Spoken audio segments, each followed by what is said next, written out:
Good morning to both of you. Thanks for sparing a bit of time to do this for us today. Can you start by introducing yourselves, please? Yeah, good morning. My name is Peter Chen. I'm a local councillor in Riverwood. Good morning. I'm Mrs. Wynne Chapman and I live in Reed Road. Great. And can you tell us how long you've both lived in the area for? Yeah, I've lived in Riverwood for 49 years. I'm 49 years of age, so all my life basically. Great. I've lived in Dagenham since I was 3, which is 82 years ago. Well, so it's fair to say you've been involved in the community for a long time, both of you. I'll just let you know why we're here today. Basically, you know that Jon's running a huge campaign to save the Civic Centre and protect public services for the residents of Dagenham. We're doing these interviews just to find out what the Civic Centre means to people, really. So can you tell us a little bit about what the Civic Centre means to both of you?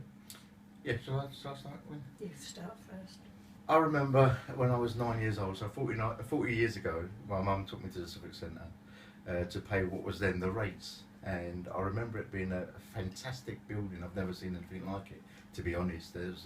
For me, it was a standout building in Dagenham. And when we went to pay the rates there, Mum used to always say to me, behave, don't mess around. And I was always kind of dumbfounded by the splendour of the building. The inside, the rooms was fantastic. The corridors were so long. I've never seen a building like it.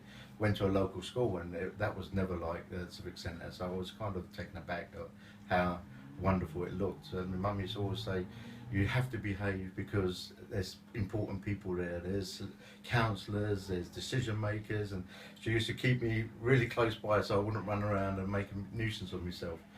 So the Civic Centre, really, I held it in such a high regard. When I grew up, I ended up being a youth worker for Barking and Dagenham. I also volunteered as a lay visitor for Barking and Dagenham for a number of years. And I think I had lots of meetings there, and I met the MP a number of times, which was Brian Gould at that time, to try to involve the youth in the local community, because I was only in my teens then, in local community kind of activists, and because I was kind of into sport, we were trying to build some sport hubs around Dagenham, and that all started at the Civic Centre, so it means a lot to me, and it still does. And having becoming a councillor, it means even more, because the transition from being involved in the community at a young age and what it meant to me then, and now being a councillor, it means even more to me, because I think my mum was right. It's where decisions are made and where important people see it. There's people that work there as well, which is an important factor. There's a lot of people that work there, and I think the community in a whole look at the Civic Centre as a landmark for Dagenham. They look upon it as something that's always been there, is there to help. Local residents will go there for help when they need it. We don't pay rates anymore because there's no such thing. Everything's normally done online.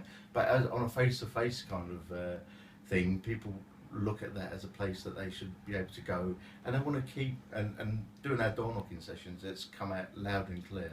People want to keep the Civic Centre for the purpose it's built for, and I think us as politicians should now start listening to the public, because they're the ones that put us here in the first place, and they want that to be kept as the purpose it was built for, to serve the local community, and I'm 100% behind that. Great, thanks very much, Peter. And Wynne? I think I was 7 or 8 when my father took me to see the opening of it, and to me, I really thought they'd built a palace in Dagenham for the royal family to come down and stay sometimes. And to me, it's a wonderful building, and I would hate to see it turned into ruins, which it will be if it's used for anything but the civil purpose that it was built for. To me, it was a lovely building, and in my mind, it's still that palace I saw as a young child. Great. Well, thank you very much for sparing a few moments for us today.